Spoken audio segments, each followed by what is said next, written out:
India England 4వ T20 batting వచ్చిన India వరుసగా వికెట్ పడిపోయాయి. సంజు శాంసన్ ఒక పరుగే కొట్టాడు. తిలక్ వర్మ ఫస్ట్ బాల్కే అవుట్ అయిపోయాడు. 0. సూర్యకుమార్ యాదవ్ 0. ఇండియా కష్టాల్లో ఉంది.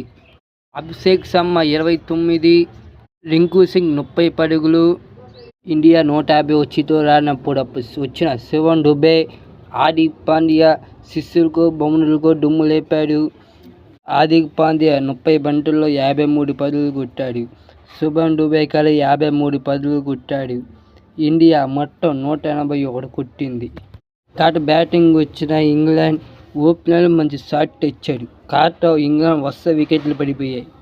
ఇంగ్లాండ్ 166 పరుగులకి ఆల్అవుట్ అయిపోయింది. ఇండియా సిరీస్ 4 టీ20 మ్యాచ్లకి 3-1తో సిరీస్ గెలుచుకుంది.